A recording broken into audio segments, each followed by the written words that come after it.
यार दोस्तों, क्या ही बताऊं मैं आप लोगों को। लगभग सुबह 8 बजे बारात वापस आया। फिर उसके बाद मैं सोने चला गया और अभी 2 बजे जगा हूँ। तो अभी वीडियो बना रहा हूँ, पर अभी भी नींद आ रही है और साथ ही थोड़ा थोड़ा सिर भी दर्द कर रहा है, क्योंकि कल रात थोड़ा भी नहीं सोया हूँ। तो इस वीडियो पे थोड़ा अच्छा सपोर्ट दिखाइयो। तो चलिए, बिना किसी और देरी के आज के वीडियो को शुरू करते हैं। तो जैसा कि हमने पिछले वीडियो में देखा था कि सेंट वुडकटर ने चिन्मू से केयरफ्री विलेज से होने का सबूत मांगा था, जिस पर चिन्मू अपने गले में मौजूद जेड पेंडेंट दिखाने जा रहा था। तो अब आगे चिन्मू ने जेड पेंडेंट निकाल लिया, लेकिन उसने उसे उतारा नहीं। उसकी आवाज़ में हल्की झिझक थी जब उसने कहा, किंग यमा ने कहा है कि ये जेड पेंडेंट मेरे बॉडी के अंदर मौजूद डिमोनिक नेचर को सप्रेस करता है और मैं इसे आसानी से किसी को नहीं दिखा सकता।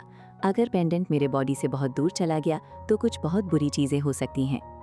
सेंट वुडकटर ने शांत भाव से अपना सिर हिलाया, जैसे उसे इन बातों से कोई फर्क हिला पड़ता हो। मेरे साथ होने पर क्या बुरी चीज़ें हो सकती हैं? ज़्यादा से ज़्यादा कुछ छोटे ट्रिक्स होंगे, जैसे कर्सेस या लाइटनिंग स्ट्राइक्स, जो मेरे लिए कुछ भी नहीं हैं।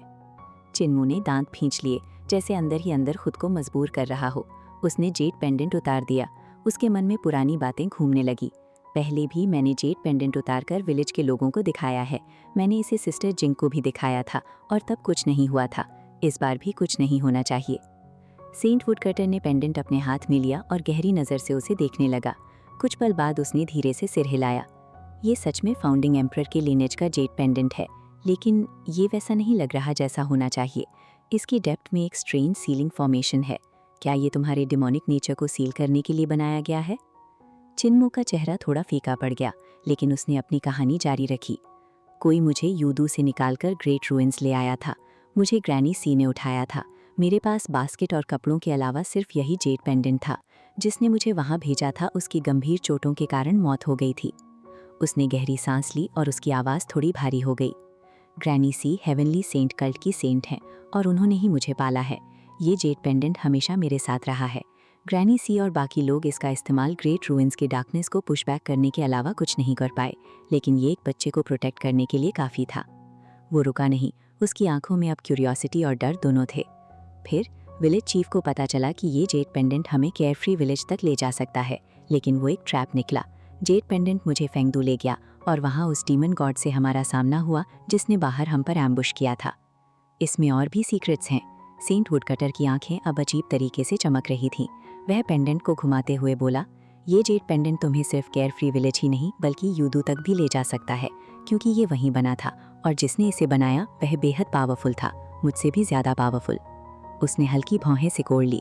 इतनी स्ट्रॉन्ग सील, आखिर ये क्या सील कर रही है? उसकी क्यूरियोसिटी अब साफ दिखाई दे रही थी।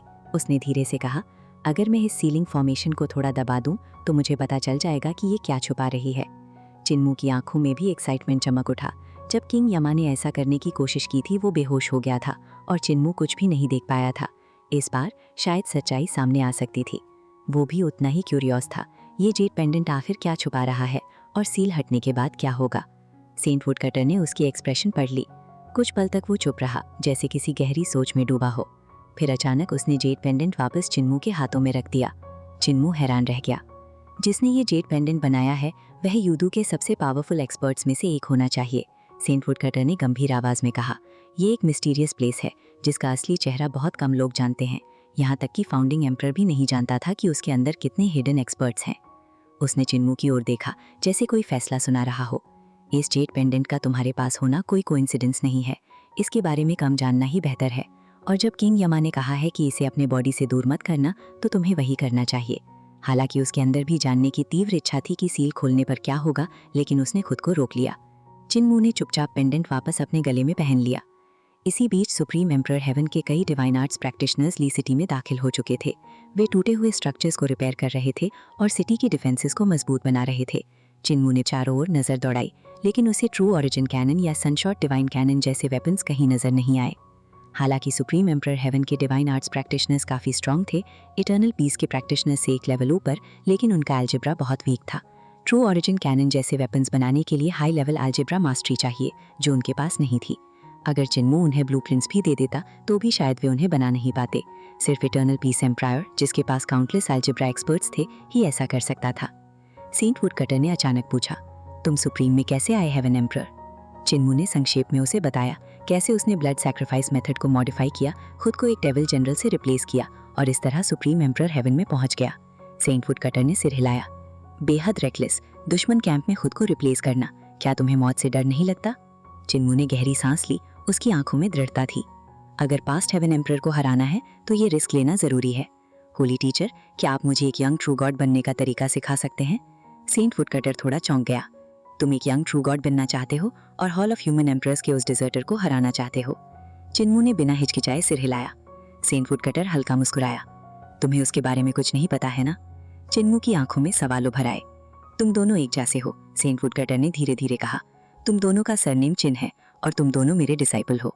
फूरेलो मुझे हेवनली टीचर कहता है, मतलब वह टीचर जो हेवन के लॉज को फॉलो करता है। वह सन ऑफ हेवन का भी टीचर है। असल में मैं सिर्फ एक टीचर हूँ। वो चलते चलते ली सिटी के ईस्टर्न गेट की ओर बढ़ गया। उसकी आंखें अब अतीत में खो चुकी थीं। उस समय फाउंडिंग एम्परर के आदेश पर मैंने प्रिंसेस को पढ़ाया था और उनमें हॉल ऑफ ह्यूमन एम्प्रेस का वह डिजर्टर भी था। उसकी आवाज़ में अब हल्की उदासी थी। उस प्रिंस की टैलेंट और कॉम्प्रहेंशन दोनों ही बेहद आउटस्टैंडिंग थी, लेकिन जब क्राइसिस आया, जब बैटल में आसमान ही गिर पड़ा, तो वह मौत से डर गया और भाग गया। कुछ पल की चुप्पी के बाद उसने आगे कहा, लेकिन फेट या कोइंसिडेंस, उसने कुछ लोगों को बचा लिया और एक ह्यूमन एम्परर के रूप में वर्शिप किया जाने लगा। मैं तब भी जिंदा था, इसीलिए वह कई बार मुझसे मिलने आया, लेकिन मैं उससे मिलना नहीं चाहता था। बाद में मैं एक स्टोन स्टैचू बन गया, जबकि मेरी रियल सोल आंसर्स की तलाश में दुनिया में भटकती रही, इसीलिए फिर कभी उससे मुलाकात नहीं हुई। उसने गहरी नज़र से चिन्मू को देखा। अगर तुम उसे हराना चाहते हो तो ये तुम्हारे लिए बेहद कठिन होगा। चिन्मू ने अपनी मुट्ठियां कस ली। उसकी आंखों में अब आग जल रही थी। लेकिन होली टीचर के पास जरूर कोई रास्ता होगा, है ना? सेंट वुडकटर शहर के ऊंचे टावर पर चढ़ गए। वजह साफ थी, डेविल के अटैक से बचना। इसी डर के कारण शहर के सारे टावर्स असाधारण रूप से ऊंचे बनाए गए थे। किसी एक टावर पर चढ़ना किसी पहाड़ पर चढ़ने से कम नहीं था। उन्होंने गहरी आवाज में कहा, मैंने उसे पहले भी ट्रेन किया है। उसकी कैपेबिलिटी और अंडरस्टैंडिंग उन सभी प्रिंसेस में सबसे बेहतरीन थी जिन्हें मैंने सिखाया। वो किसी भी डिवाइन आर्ट को सीखते ही मास्टर कर लेता था। उसकी एक अंडरस्टैंडिंग 100 दूसरी टेक्निक्स के बराबर थी। वो अपने टीचर्स का सम्मान करता था और उनकी टीचिंग्स को सीरियसली लेता था। भले ही मैं उसे एक डेजर्ट बॉर्न होने के कारण पसंद ना करता हूँ, फिर भी मैं उसकी तारीफ करने से खुद को रोक नहीं सकता। अगर तुम मुझे डिफीट करना चाहते हो तो सिर्फ मुझ पर डिपेंड करना बेकार है कि मैं तुम्हें ट्रेन करूँ। सेंट वुडकटर बिना किसी डिवाइन आर्ट का इस्तेमाल किए एक आम इंसान की तरह स्टेप बाय स्टेप ऊपर चढ़ते जा रहे थे। मैं फाउंडिंग एम्परर का टीचर रहा हूँ, मुझे हेवनली टीचर कहा जाता है, लेकिन कॉम्बैट पावर के मामले में मैं कभी सबसे स्ट्रॉन्गेस्ट नहीं था। मेरी स्ट्रेंथ बस एवरेज लेवल की थी। अगर मैं तुम्हें ट्रेन भी कर दूं तब भी तुम उस डेजर्ट बॉर्न से आगे नहीं निकल पाओगे। और फिर वो हल्का सा मुस्कुराया। क्या मैंने तुम्हें पहले ही नहीं सिखाया? चिन्मू एक पल के लिए स्टन रह गया। उसे तुरंत याद आया स्टोन वॉल पर लिखी हुई टीचिंग्स। टेक्निकली सेंट वुडकटर पहले ही उसे सिखा चुके थे, लेकिन उस तरह की इनडायरेक्ट टीचिंग से चिन्मू अंदर ही अंदर फ्रस्ट्रेटेड था।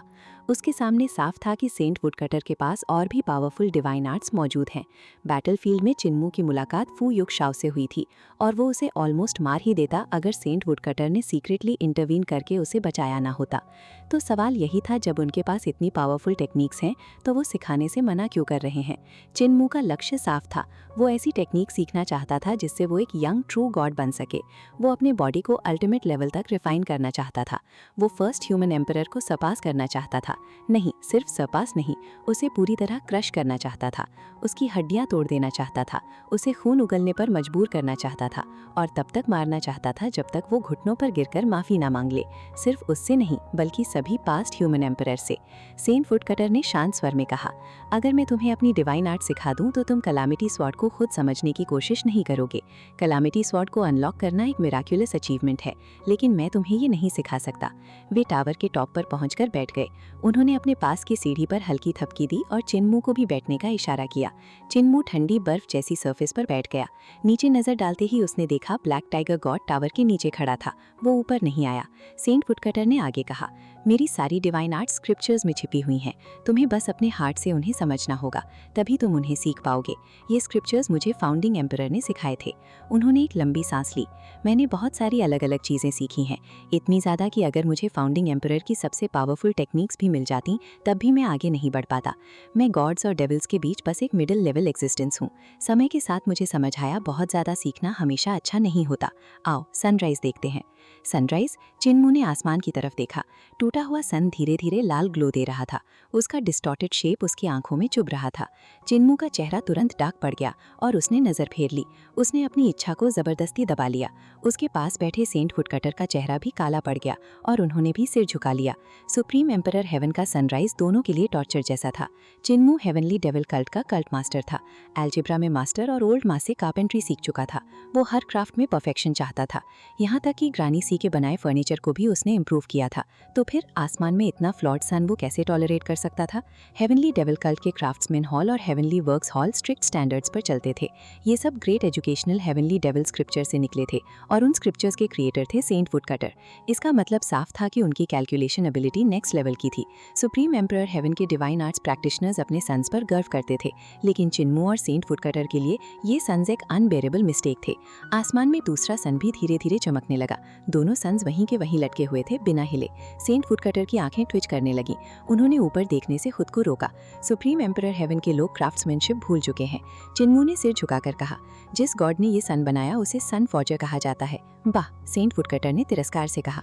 कौन सा सन फॉर्जर? मैं उसे जानता हूँ। वो तो बस हेवन में एक शेफ था। चिन्मू पूरी तरह शॉक्ड रह गया। सेंट वुडकटर खड़े हुए और बोले, एक यंग ट्रू गॉड बनने का रास्ता तुम्हें खुद समझना होगा। जो मैं सिखाता हूँ वो मेरा है। जो तुम खुद समझते हो वही तुम्हारे लिए सबसे सही है। मैं तुम्हें दरवाजे तक ले जा सकता हूँ, लेकिन आगे का रास्ता तुम्हें खुद तय करना होगा। उन्होंने दूर होराइजन की तरफ देखा। ली सिटी के साउथ वेस्ट और नॉर्थ में डेविल्ची ऐसे घूम रही थी जैसे विशाल ढक्कन स्काई और अर्थ को ढक रहे हों। मैं इस बार सुप्रीम एम्परर हेवन इसलिए आया हूँ ताकि डेविल्स उन्हें सैक्रिफाइस ना कर सकें। फूर एलुआ एक स्मार्ट कमांडर है, इसलिए वो पीछे हट गया क्योंकि वो मेरे सडन अराइवल को हैंडल नहीं कर सकता था। लेकिन अगली बार उनकी आवाज़ भारी हो गई। वो एक अर्थ शैटरिंग अटैक करेगा। चिन्मू का दिल जोर से धड़कने लगा। उसने तुरंत पूछा, क्या सुप्रीम एम्परर हेवन उसे रोक पाएगा? तभी बूम, जमीन जोर से कांपी। चिन्मू ने तुरंत आवाज की दिशा में देखा। दूर बैटलफील्ड में डिवाइन आर्ट्स प्रैक्टिशनर्स ने डेड बॉडीज का ढेर लगा दिया था। डेविल्स और ह्यूमंस दोनों के कॉर्प्सेस मिलकर माउंटेन्स जैसे बन गए थे। अचानक जमीन फट गई। ग्राउंड के नीचे से मैसिव सैक्रिफिशियल ऑल्टर्स ऊपर उठने लगे। ब्लड सैक्रिफाइस की लाल ग्लो चमकी और स्काई तक एक टेरिफाइंग बीम फैल गई। उस बीम के अंदर विशाल स्टोन स्टैचूज दिखाई देने लगे। धमाका धमाका, पूरा बैटलफील्ड कांप उठा और भी ऑल्टर्स बाहर आने लगे। हर ऑल्टर से रेड लाइट की बीम स्काई में शूट हो रही थी और उन पर स्टोन स्टैचूज पूरी तरह फॉर्म हो चुकी थी। चिन्मू के अंदर पैनिक भर गया। उसने तुरंत सेंट वुडकटर की तरफ देखा, जवाब की उम्मीद में, लेकिन सेंट वुडकटर ने ठंडे स्वर में कहा, हम नहीं रोक सकते, हम सिर्फ उन्हें थोड़े समय के लिए डिले कर सकते हैं। सैक्रिफिशियल ऑल्टर्स पर स्टोन स्टैचूज एक ही रफ्तार से धीरे धीरे जाग उठ रही थी, जैसे किसी अदृश्य शक्ति ने उन्हें एक साथ जीवन दे दिया हो। चिन्मू की आंखों में इंट्रिकेट पैटर्न्स घूमने लगे, जैसे वो उन स्टैचूज के अंदर छिपे रहस्यों को डिकोड करने की कोशिश कर रहा हो, और उसने शक भरी नजरों से उन सभी पर ध्यान टिकाया। हर एक गॉड स्टैचू अलग और अजीब था। किसी के पास टर्टल शेल था, किसी के पीछे लेपर्ड टेल लहरा रही थी, एक के पास बर्ड हेड था तो किसी के पास ड्रैगन हेड, और भी कई अजीब कॉम्बिनेशंस वहां मौजूद थे। कुल मिलाकर 24 सैक्रिफाइस ऑल्टर्स थे और हर ऑल्टर पर एक यूनिक गॉड फॉर्म खड़ा था। लेकिन चिन्मू के मन में अचानक एक अजीब सी फीलिंग उठी, जैसे उसने इन गॉड्स को पहले कहीं देखा हो। ग्रेट रूइंस के स्टोन स्टैचूज, अचानक उसे याद आया। जो स्टैचूज उसे फेमिलियर लग रही थीं, वो ग्रेट रूइंस की ही थी। इसका मतलब साफ था कि ये सभी शायद वहीं से लाई गई थी। अब सिचुएशन और भी खतरनाक हो गई थी। ये स्टोन स्टैचूज अब गॉड्स बनने वाली थी, यानी ग्रेट रूइंस में मौजूद हर स्टैचू के जिंदा होने की पॉसिबिलिटी थी। वो सब लिविंग गॉड्स बन सकते थे, और इसका मतलब था कि चिन्मू का पुराना अंदाजा बिल्कुल सही था। जब ये 24 stone statues supreme emperor heaven में एंटर कर चुकी थी, तो इसका मतलब ये भी था कि उन्हें सपोर्ट देने के लिए 24 और पावरफुल गॉड्स भी मौजूद होंगे। शायद ये सब सेंट वुडकटर के एलाइज थे, और उनकी स्ट्रेंथ भी बेहद खतरनाक लेवल की थी। फिर भी सेंट वुडकटर ने साफ कहा था कि वो डीमन से बच नहीं सकते और बस कुछ समय के लिए ही टिक सकते हैं। अब सबसे बड़ा सवाल था, डीमन्स आखिर ओरिजिनेट कहाँ से हुए? उनके पास इतनी टेरिफाइंग पावर आई कहाँ से? जब चिन्मू ने ये सवाल पूछा तो सेंट वुडकटर ने स्टैचूज की तरफ देखा और कुछ पल के लिए चुप हो गया, जैसे वो भी इस मिस्ट्री को पूरी तरह नहीं समझता। डीमंस की ओरिजिन बहुत मिस्टीरियस है, उसने धीरे से कहा, और मुझे भी इसकी पूरी सच्चाई नहीं पता। कुछ र्यूमर्स कहते हैं कि वो यूदू से आते हैं, वहीं के लाइफ फॉर्म्स हैं। कहा जाता है कि उन्होंने खुद को अलग कर लिया, लेकिन ये सच है या नहीं ये कोई नहीं जानता। डीमंस की कई वर्ल्ड्स हैं और उनकी स्ट्रेंथ हमेशा से बहुत पावरफुल रही है, इसलिए ये ऑब्वियस है कि सुप्रीम एम्परर हेवन उनके सामने टिक नहीं सकता। चिन्मू का दिल ये सुनकर हिल गया। तो फिर डीमंस और उन so called true heavenly heavens के बीच क्या रिलेशन है, जिन्होंने फाउंडिंग एम्परर एरा को खत्म कर दिया? जे हवाली वहीं से आता है और उसका मास्टर लुआ वुशवांग तो हेवनली हेवंस के स्पिरिट एलीट गार्ड्स का हेड है। उसने अपने डिसाइपल को डीमंस के बीच ट्रेनिंग के लिए भेजा था। इसका मतलब दोनों के बीच कोई कनेक्शन तो जरूर है। कनेक्शन है, सेंट वुडकटर ने शांत स्वर में कहा, लेकिन वो बॉस और सबॉर्डिनेट वाला नहीं है। उनका रिलेशन ऐसा है जैसे दो लोग एक दूसरे का इस्तेमाल कर रहे हों। हेवनली हेवंस अक्सर डीमंस को उन कामों के लिए यूज़ करते हैं जो उनके लिए आसान नहीं होते, और सर्वाइवल के लिए डीमंस भी इस इस्तेमाल को स्वीकार कर लेते हैं। मेरी ओरिजिनल स्पिरिट कई सालों से यूनिवर्स में घूम रही है हेवनली हेवंस की ओरिजिन ढूंढने के लिए, लेकिन अब तक कुछ भी सॉलिड नहीं मिला। इतना कहकर वो हवा में उठ गया और सैक्रिफाइस ऑल्टर्स की ओर बढ़ गया। जब तुम सुप्रीम एम्परर हेवन में आ ही गए हो तो यहीं ट्रेनिंग करो, मुझे कुछ और काम निपटाने हैं। चिन्मू उसे फॉलो करने ही वाला था, लेकिन उसने देखा कि सेंट वुडकटर हर कदम में नॉर्मल डिस्टेंस तय कर रहा था, फिर भी हर कदम उसे बहुत दूर ले जा रहा था। उसकी स्पीड ऐसी थी कि चिन्मू के लिए उसे पकड़ना इम्पॉसिबल था। सीक्रेट टीचर, मुझे अभी भी कुछ पूछना है। लेकिन तब तक वो जा चुका था और चिन्मू की कल्टिवेशन इतनी हाई नहीं थी कि उसकी आवाज़ इतनी दूर तक पहुंच सके। लिटिल टाइगर, इसके साथ रहो। सेंट वुडकटर की आवाज़ दूर से आई, इसे हर जगह ट्रबल क्रिएट करने मत देना। ब्लैक टाइगर गॉड ने तुरंत आदेश मान लिया और चिन्मू के पीछे आकर खड़ा हो गया। उसकी विशाल शैडो ने चिन्मू को पूरी तरह ढक लिया। चिन्मू हल्का सा मुस्कुराया। सीक्रेट टीचर मुझे गलत समझते हैं, मैं सीक्रेट कल्ट का मास्टर हूँ, कोई बच्चा नहीं। मैं ट्रबल क्यों क्रिएट करूँगा? ब्लैक टाइगर गॉड ने नीचे झुककर उसे घूरा। तुम्हें सच में एहसास नहीं है कि तुम जहाँ भी जाते हो वहाँ प्रॉब्लम्स अपने आप पैदा हो जाती हैं? चिन्मू ने ऊपर देखा। ब्लैक टाइगर गॉड बहुत लंबा था, जिससे उससे बात करना भी टायरिंग लग रहा था। सीनियर ब्रदर टाइगर, क्या तुम थोड़ा छोटा हो सकते हो? सीनियर ब्रदर, ये सुनते ही ब्लैक टाइगर गॉड का चेहरा चमक उठा। उसके कान सीधे खड़े हो गए और वो काफ़ी प्राउड दिखने लगा। जब तुम मुझे सीनियर ब्रदर कहते हो तो मैं तुम्हें ऊपर से नहीं देखूंगा, और वैसे भी मैं सिर्फ एक माउंट नहीं हूँ, बल्कि अपने गॉड का डिसाइपल हूँ। सीनियरिटी के हिसाब से तुम्हें मुझे सीनियर ब्रदर ही कहना चाहिए।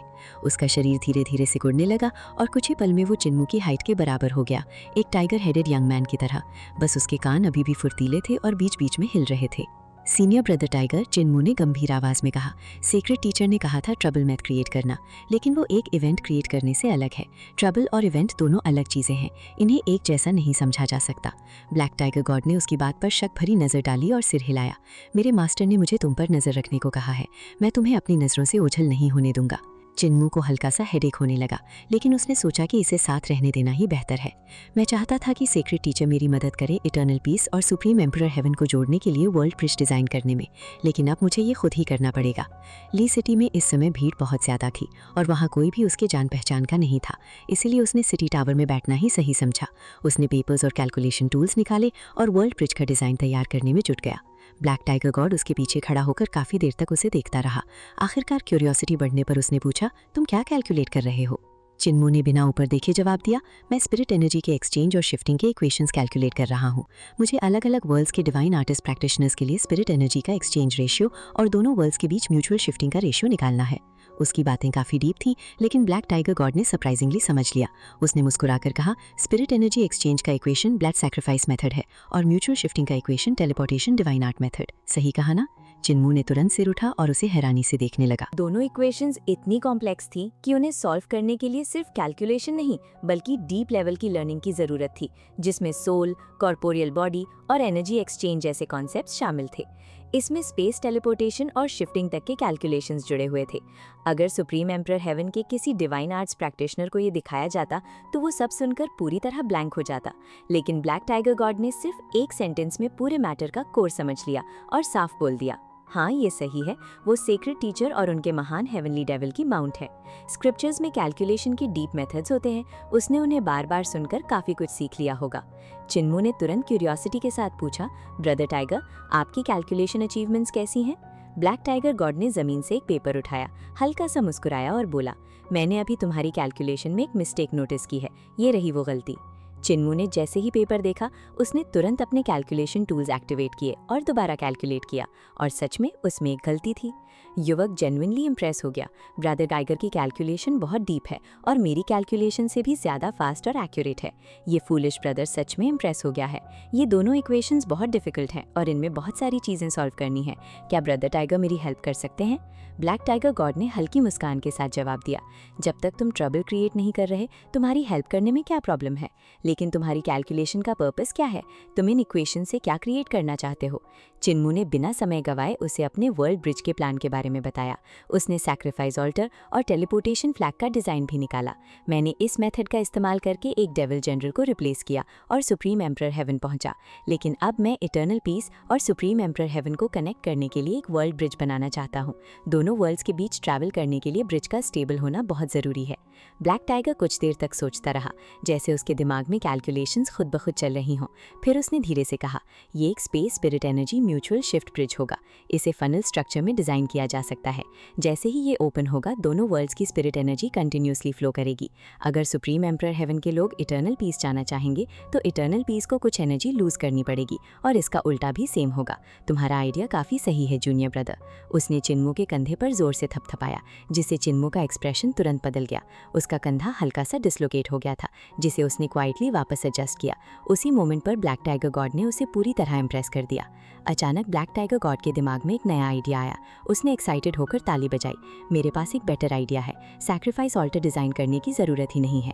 मेरे गॉड के पास ऑलरेडी एक ह्यूज ऑल्टर है जो रेडी टू यूज़ है। ग्रेट रूइंस में भी एक ऐसा ऑल्टर मौजूद है जिसे मेरे गॉड ने खुद के रिटर्न पाथ के लिए छोड़ा था। अगर सुप्रीम एम्परर रेवन पर अटैक होता है तो वो उसी के जरिए वापस जा सकते हैं। उसने आगे कहा, इन दोनों सैक्रिफाइस ऑल्टर्स का इस्तेमाल ट्रू गॉड्स को समन करने के लिए किया जाता है और इन्हीं के जरिए वर्ल्ड ब्रिज को कनेक्ट किया जा सकता है। एनर्जी कंजेशन या ब्रिज कोलैप्स की कोई चिंता नहीं होगी। बस एक प्रॉब्लम है, दोनों इक्वेशंस को परफेक्टली कैलकुलेट करना होगा। चिन्मू की एक्साइटमेंट अब कंट्रोल से बाहर थी। ब्लैक टाइगर गॉड सिर्फ स्पीड में ही नहीं, कैलकुलेशन में भी उससे कहीं आगे था। उसकी मदद से ये मैसिव प्रोजेक्ट बहुत तेजी से कंप्लीट हो सकता था। लेकिन अचानक चिन्मू को ड्रैगन किलन की याद आई और उसके दिल में हल्की सी कसक उठी। दोनों ही माउंट्स है, लेकिन ब्रदर टाइगर ज़्यादा फास्ट है, ज़्यादा केपेबल है, खाने में भी पिकी नहीं है और उसकी कैलकुलेशन भी मुझसे बेहतर है। लेकिन उसने तुरंत उस फीलिंग को साइड में रखा और पूरी एनर्जी के साथ कैलकुलेशन में जुट गया। ब्लैक टाइगर गॉड की कैलकुलेशन स्पीड अनबिलीवेबल थी। चिन्मू को उसके साथ पेस मैच करने के लिए टाइजी प्लेट, 8 ट्राइग्राम्स प्लेट और कई कैलकुलेशन स्पिरिट वेपन्स का इस्तेमाल करना पड़ा। आखिरकार चिन्मू ने अपने सारे कैलकुलेशन स्पिरिट वेपन्स उसे दे दिए और खुद उसके साथ आइडियाज़ डिस्कस करने लगा। ब्लैक टाइगर गॉड ने टूल्स देखते ही कहा, तुम्हारे कैलकुलेशन टूल्स काफ़ी लिमिटेड हैं, मैं इन्हें अपग्रेड करता हूँ। इतना कहते ही उसने इंस्टेंट कई स्पिरिट वेपन्स को इम्प्रूव कर दिया और एक साथ 6 बड़े कैलकुलेशन टूल्स को कंट्रोल करने लगा। चिन्मू के मन में फिर वही थॉट आया, फैटी ड्रैगन को तो स्पिरिट वेपन बनाना भी नहीं आता। अब चिन्मू आइडियाज़ देता और black tiger God lightning speed में आंसर्स निकाल देता। दोनों ने ना सोया ना आराम किया। ले सिटी के ईस्ट किन टावर में लगातार कैलकुलेशन चलती रही। पूरे 8 दिन तक वे बिना रुके इक्वेशन सॉल्व करते रहे। टावर के अंदर मैन्यूस्क्रिप्ट्स के ढेर लग गए जो एक इंसान से भी ऊंचे हो चुके थे। तभी अचानक सोंगुआ की आवाज़ गूंजी, ब्रदर ग्रेन पाउंडर, तुम लोग यहाँ क्या कर रहे हो? चिन्मू ने कागज़ों के ढेर से सिर उठाया। उसकी आंखें लाल हो चुकी थीं। उसने देखा सोंगुआ, यूहे, शुया और कुछ यंग डिवाइन आर्ट्स प्रैक्टिशनर्स वहाँ खड़े थे, क्यूरियोसिटी से सब कुछ देख रहे थे। उन सबकी आंखें फैल गईं। मैन्यूस्क्रिप्ट्स का पहाड़ खड़ा था और बीच में चिन्मू और एक टाइगर हेडेड युवक बैठे थे। दोनों की आंखों के नीचे डार्क सर्कल्स थे। चेहरा थका हुआ था। चिन्मू ने बस एक नज़र डाली और फिर लिखने लगा, तुम लोग आ गए, 1 मिनट वेट करो। ब्रदर टाइगर और मैंने 2 इक्वेशंस कंप्लीट कर ली हैं और उनसे space spirit energy exchange रून्स calculate किए हैं। अब हम वर्ल्ड ब्रिज का इंफ्रास्ट्रक्चर डिजाइन कर रहे हैं। यूहे, शुया और बाकी लोग एक दूसरे को देखने लगे, पूरी तरह कंफ्यूज्ड। शुया ने धीरे से पूछा, जूनियर सिस्टर सोंगुआ, क्या तुम्हें उसकी एक भी बात समझ आई? सोंगुआ ने ब्लैंक एक्सप्रेशन के साथ सिर हिला दिया। इधर चिन्मू और ब्लैक टाइगर गॉड अपनी वाइटल की को प्रिसाइज स्केल में बदलकर पेपर पर डिजाइन ड्रॉ कर रहे थे। लंबे समय बाद जब सभी मार्किंग्स कंप्लीट हो गई तब दोनों खड़े हुए। ब्लैक टाइगर की आंखों में एक्साइटमेंट चमक रही थी। चलो अब इस वर्ल्ड ब्रिज को बनाते हैं और टेस्ट करते हैं कि ये दोनों वर्ल्ड्स को कनेक्ट कर सकता है या नहीं। चिन्मू एक पल के लिए हेजिटेट हुआ। सीक्रेट टीचर ने मुझे ट्रबल क्रिएट ना करने को कहा था। ये ब्रिज अभी टेस्ट नहीं हुआ है, अगर हमने इसे अभी बना दिया तो मुझे डर है। लेकिन ब्लैक टाइगर पूरी तरह जोश में था। उसने अपनी छाती ठोकते हुए कहा, ये ट्रबल नहीं है, ज्यादा से ज्यादा एक इंसिडेंट होगा। कोई बात नहीं, मैं हर प्रॉब्लम की रिस्पॉन्सिबिलिटी ले लूंगा। चिन्मू अभी भी थोड़ा अनईजी था। और उसने डिसाइड किया कि वो पूरे कैलकुलेशन को एक बार फिर से रीचेक करेगा ताकि ये कंफर्म हो सके कि कहीं कोई मिस्टेक तो नहीं हुई।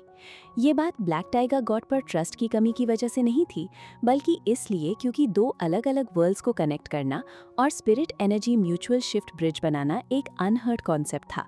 अगर इसमें स्लाइटेस्ट भी एरर हुआ तो कॉन्सिक्वेंसेस क्या होंगे इसका अंदाजा लगाना भी मुश्किल था। फॉर एग्जाम्पल, चिनमू ने हीलिंग के लिए जो न्यू टाइप की स्पिरिट पिल्स बनाई थीं, उनमें अनप्रिडिक्टेबल साइड इफेक्ट्स का रिस्क हमेशा रहता था। अगर प्रॉब्लम मेडिसिन तक लिमिटेड होती तो उसे कंट्रोल किया जा सकता था, लेकिन अगर ये massive spirit energy bridge malfunction कर गया तो सिचुएशन पूरी तरह आउट ऑफ कंट्रोल हो सकती थी। ब्लैक टाइगर गॉड ने लाइटनिंग स्पीड से ब्लूप्रिंट्स कलेक्ट किए और एक्साइटमेंट में बाहर भागते हुए बोला, जल्दी करो, मैं इसे टेस्ट करने का इंतजार नहीं कर सकता। चिनमू उसके पीछे पीछे सिर्फ सिटी टावर तक ही जा पाया। रास्ते में उसने सांगहुआ से पूछा, सिस्टर हुआ, क्या सिचुएशन में कुछ एबनॉर्मल है? ले सिटी को ऑलरेडी रीबिल्ड कर दिया गया है, लेकिन आसपास डेमन एक्टिविटी अभी भी बहुत ज्यादा है, सांगहुआ ने सीरियस टोन में जवाब दिया। ये डेमन्स हमारे सुप्रीम एम्परर हेवन के लोगों के फ्लैश, ब्लड और सोल्स का यूज करके कल्टीवेशन कर रहे हैं, जो एक ह्यूज थ्रेट बन चुका है। हम तुम्हें काफी टाइम से ढूंढ रहे थे ताकि साथ में ट्रेनिंग कर सके और इन वॉन्डरिंग डिवाइन आर्ट्स प्रैक्टिशनर्स जैसे डेमन्स को एलिमिनेट कर सके। यू हे ने बात आगे बढ़ाई। जब फोर एलुलुआ ले सिटी में था, उसने डेमन्स को स्ट्रिक्टली ऑर्डर दिया था कि वो ह्यूमंस को हार्म ना करे, लेकिन उसके जाने के बाद ये लेफ्ट ओवर डेमन्स खुद को कंट्रोल नहीं कर पा रहे। उनके लिए ह्यूमंस सिर्फ फूड, रिसोर्सेज और कल्टीवेशन मटेरियल्स हैं। इसी वजह से पिछले कुछ दिनों में आसपास के विलेजेस कंप्लीटली डिस्ट्रॉय हो गए, सांगहुआ ने कहा। Junior sister Sanghua god suppression pagoda जाना चाहती थी, लेकिन करंट सिचुएशन में वो पॉसिबल नहीं है। चिनमू ने आईब्रोज सिकोड़ते हुए पूछा, फोर एलुलुआ ने डेमन्स को ह्यूमंस को हार्म करने से क्यों रोका था? शू याओ ने डीप ब्रेथ लेकर कहा, he wanted to win people's hearts. City पर अटैक करना आसान है, एम्पायर गिर सकता है, इवन गॉड्स भी बैटलफील्ड में मर सकते हैं, लेकिन लोगों के दिल जीतना सबसे मुश्किल होता है। फोर एलुलुआ एक एम्बिशियस डेमन गॉड है, इसलिए उसकी स्ट्रैटेजी भी ऑर्डिनरी नहीं थी।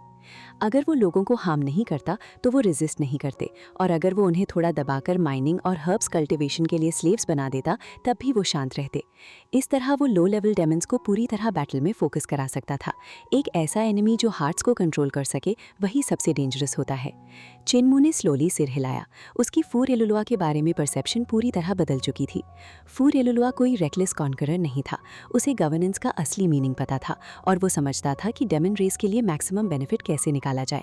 लो लेवल डेमन्स का स्टेटस बहुत लो था और चिनमू बैटलफील्ड में उनका यूजलेस एंड देख चुका था। अगर उन्हें पहले से स्लेव्स बना दिया जाता तो गवर्नेंस अनस्टेबल हो जाती। इस प्रॉब्लम को अवॉइड करने के लिए फोर एलुलुआ ने ह्यूमंस को इंस्लेव किया ताकि लो लेवल डेमन्स आराम से सर्व हो सके। इससे डेमन्स बिना किसी चिंता के बैटलफील्ड में अपनी जान रिस्क में डाल सकते थे और उसका रूल स्टेबल बना रहता। और क्योंकि ह्यूमंस अभी भी सर्वाइव कर सकते थे, वो स्लेव्स बनने के बाद भी रिवॉल्ट नहीं करते। इससे फोर एलुलुआ की बैकलाइन हमेशा स्टेबल रहती। कंटिन्यूअस रिसोर्सेज मिलने की वजह से वो फ्रंट लाइंस पर अपनी पूरी स्ट्रेंथ लगा सकता था।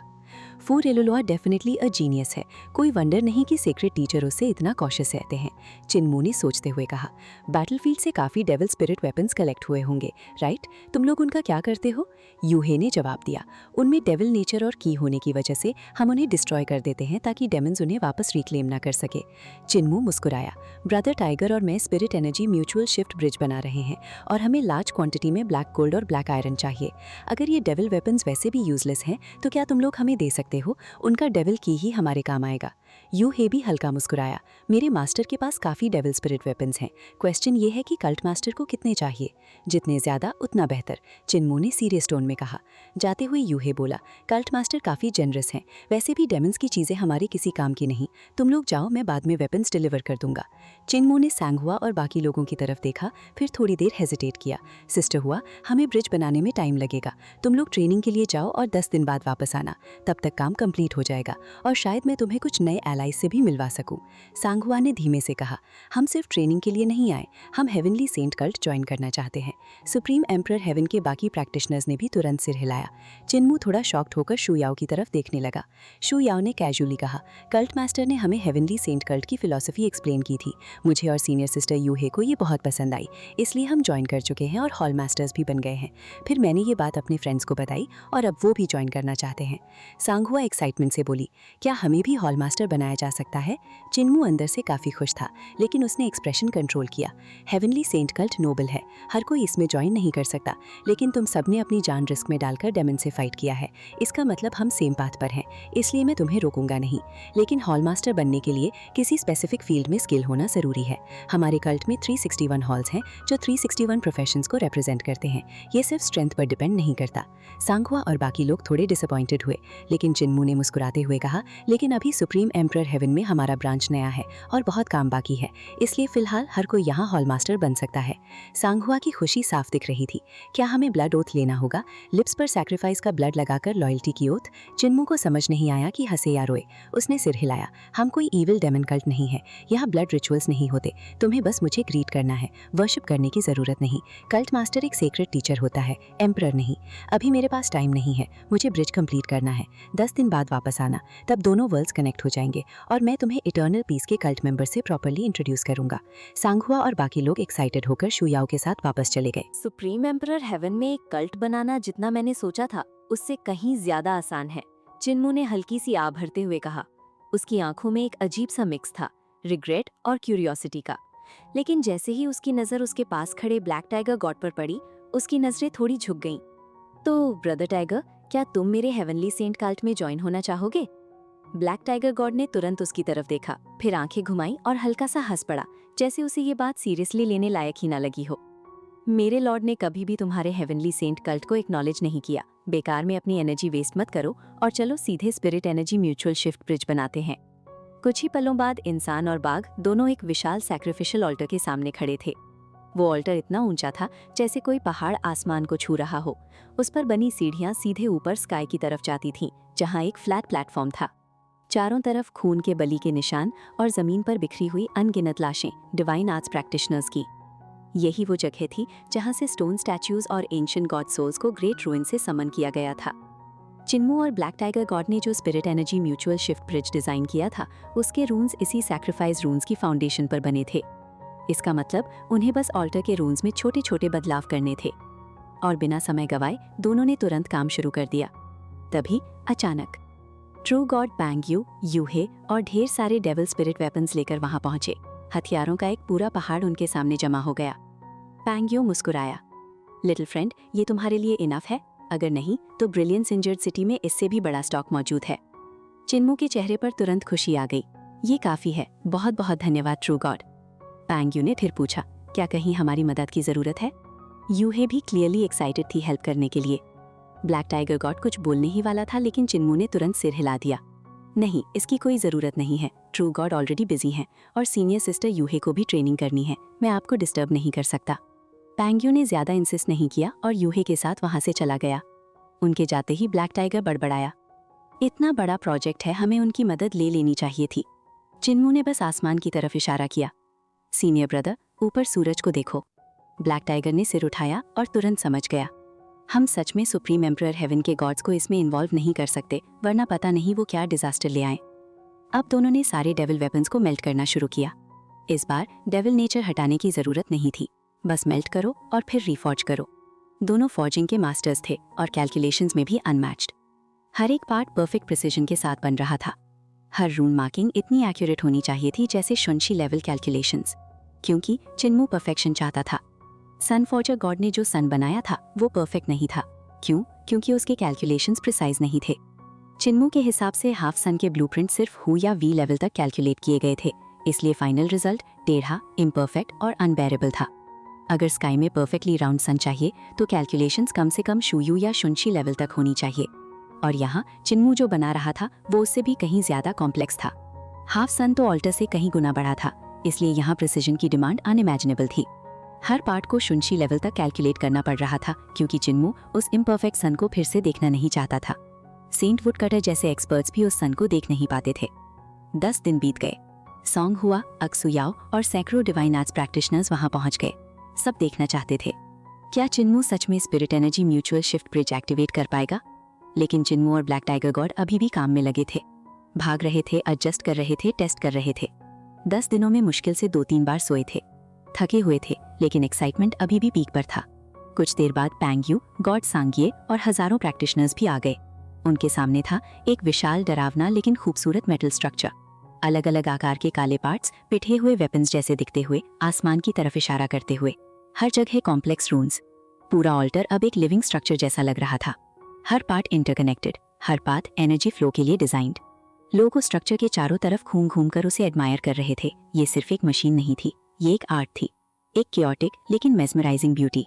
अंत में चिन्मू और ब्लैक टाइगर ने आखिरी पीस जोड़ दिया। दोनों ने एक दूसरे की आंखों में देखा।